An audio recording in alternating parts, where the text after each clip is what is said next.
Okay, let's get set up, maybe.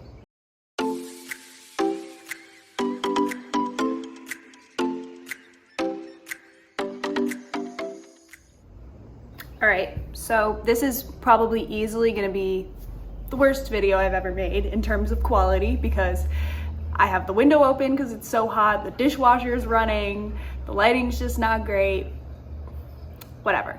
But I really wanted to start posting my board series vlogs and get my YouTube channel back on track because, as you guys have realized, probably, I've been gone for a month, and that's because board studying really does take every single minute of the day. Even if that includes relaxing, you really need that like hour or two of relaxation time every day to be able to keep up with the amount of work that board studying is.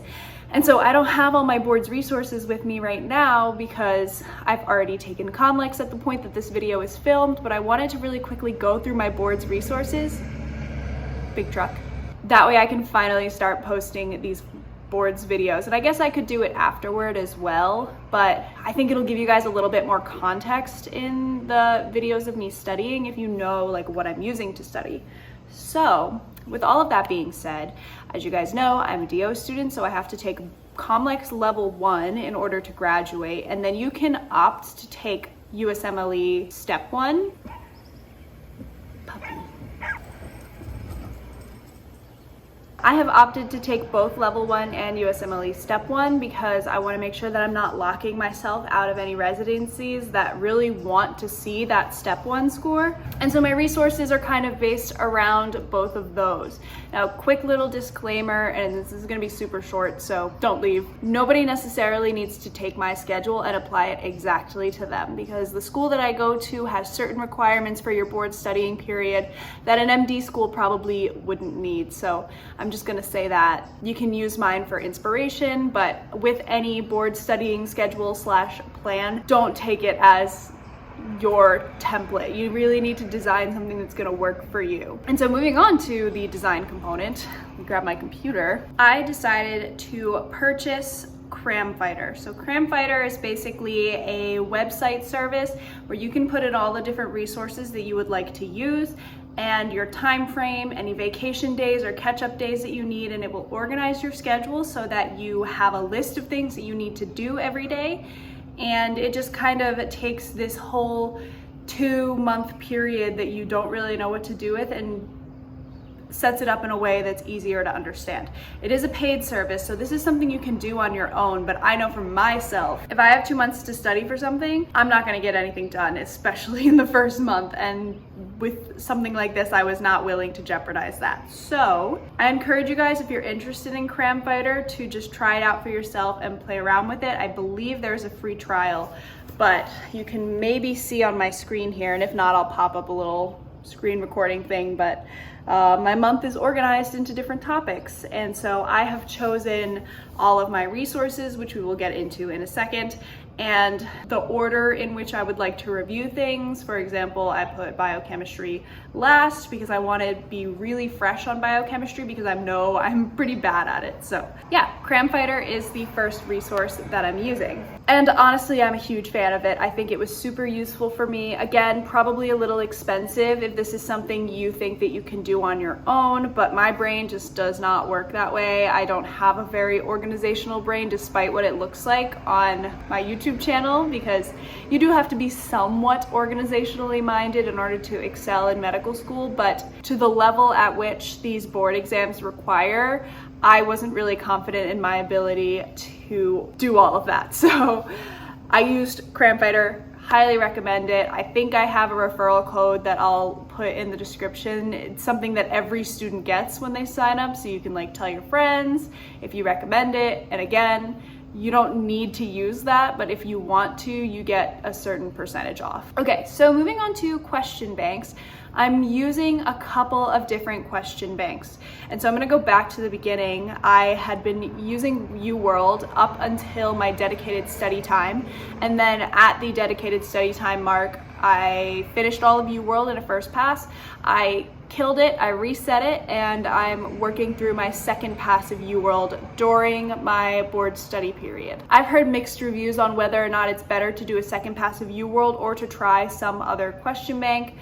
That's kind of up to you again to decide. I know that I don't really remember questions super well. Like as soon as I leave an exam, all the questions just poof out of my brain. So very rarely I come across a question in which I recognize, and even if I recognize the question, I still need to work through to find the answer. So that's why I decided to just use UWorld again. In addition, I also have to use a service called TrueLearn for my school. We're assigned a certain number of practice questions to do during our board study period. It's not my favorite method just because it kind of does interfere with the amount of work I'm able to get done every day, but that's behind me now and it wasn't a huge deal. So in addition to TrueLearn, I also decided to buy ComQuest because personally I feel that the quality of the questions on ComQuest were a little bit better. Both of them are honestly not fantastic resources for COMLEX. Looking back, I found that my COMLEX exam was quite a bit harder than both the TrueLearn and ComQuest practice questions, so take that for what you will. Maybe do a little bit more research if you're a DO student on what question banks are good.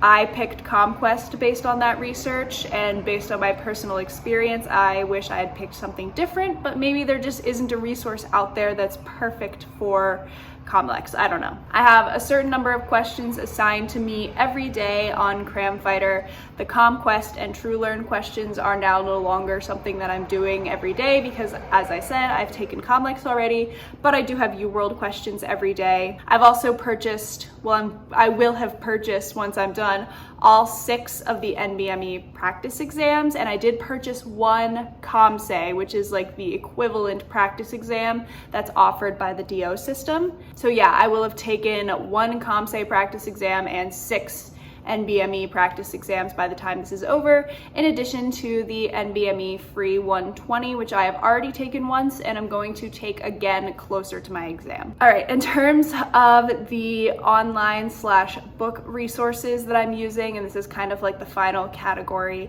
obviously I'm using First Aid, holy grail of USMLE studying. So here's mine. I got it spiral bound at Staples, so that way I could just open it up a little easier. I really like this method. People say you need to know every single fact inside of this book. I don't know how true that is. I mean, obviously you need to know every single topic super well, but I've even found things in UWorld practice questions that are not in this book. So I think you probably need to know more than what's in this book, but if you know what's in this book, you'll probably do pretty decently. And what I do is whenever I'm using another resource, I will just annotate in here, so you can see my annotations are there. Instead of taking notes on another resource, I just kind of take notes in here, and that has worked really well for me.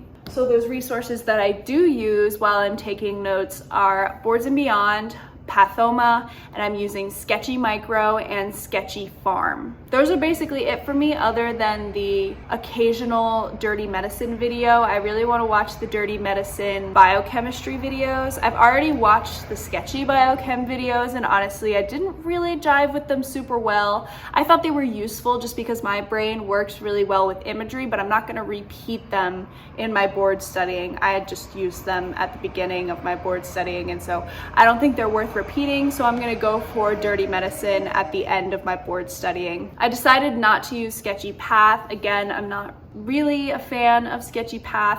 I prefer Pathoma and Boards and Beyond pathology videos. And so when I was creating my schedule, basically what I did was I used Boards and Beyond to cover all of the physiology and then any other like random topics like biostats and things like that.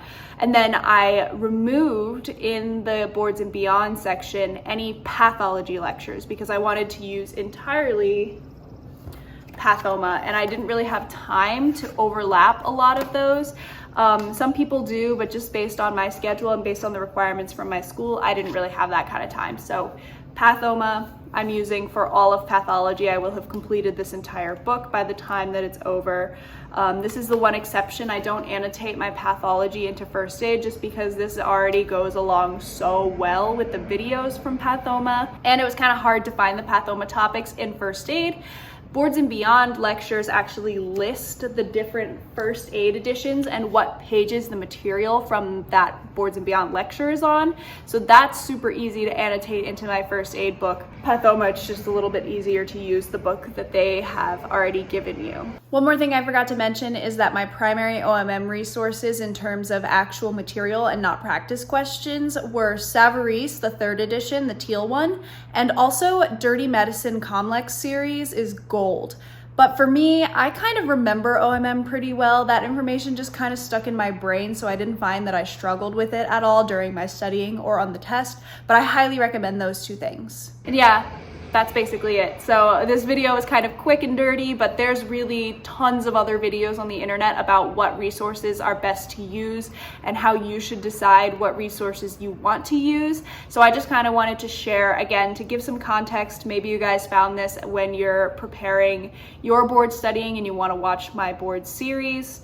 I'm not going crazy yet, and my step 1 is in 3 weeks, I think. It's on June 24th. It's June 3rd right now, so 20 days-ish. Thank you guys so much for watching. I hope this was helpful for you, and if you have any questions, definitely leave them in the comments below, and I will be very attentive to the questions on this video because I know it can be a very overwhelming topic, just trying to decide what you're going to use to study. Again, these are all recommendations. You by no means have to do anything that I've done, and honestly, I would encourage you not to just take my resources and use them for yourself, because everybody learns differently. Everybody learns in different ways. Everybody has different requirements from their school. And so a really individualized plan is what you need. And yeah, okay. If you're excited for the boards vlogs, subscribe down below and I'll see you in those. Bye.